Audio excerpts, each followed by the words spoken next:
ఓం శ్రీ మాత్రే నమః. మన ప్రేరణ శిక్షణ సేవా సమితి తరపున మన సభ్యులు మారూరి కుమారస్వామి రెడ్డి గారికి హృదయపూర్వక అభినందనలు తెలియజేస్తున్నాం.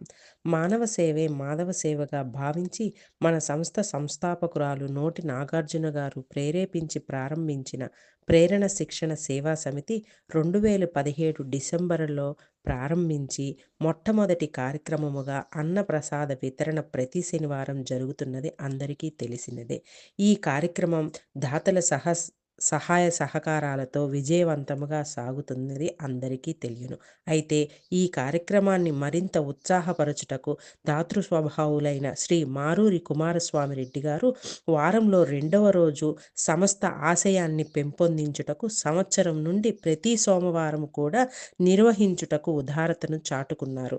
అంతేకాక మన సభ్యులు దాతలు అయిన మరికొందరు శ్రీ వేదుల గాయత్రీదేవి గారు, శ్రీ దావలూరి శేషచలపతిరావు గారు, శ్రీ తాళ్ళ సాహితీ గారు, శ్రీ ప్రాతూరి సంధ్య గారు, శ్రీ ఈమని కృష్ణ చైతన్య గారు, శ్రీ ముత్తుమల భవిత గారు, శ్రీ తమ్మినేని సామిరెడ్డి గారు, శ్రీ బొక్క అనిల్ కుమార్ గారు, శ్రీ విజయలక్ష్మి గారు, శ్రీ తమ్మినేని లక్ష్మి గారు, శ్రీ ఉలుసు లక్ష్మి గారు, శ్రీ కొండ నవత గారు, శ్రీ దినేష్ కుమార్ల గార సహాయ సహకారాలతో అన్నప్రసాద వితరణ కార్యక్రమం అన్నపూర్ణ కైంకర్యముగా మారుతున్నందుకు దాతృ హృదయం కలిగిన వారందరికీ మా ధన్యవాదాలు. ఇట్లు మీ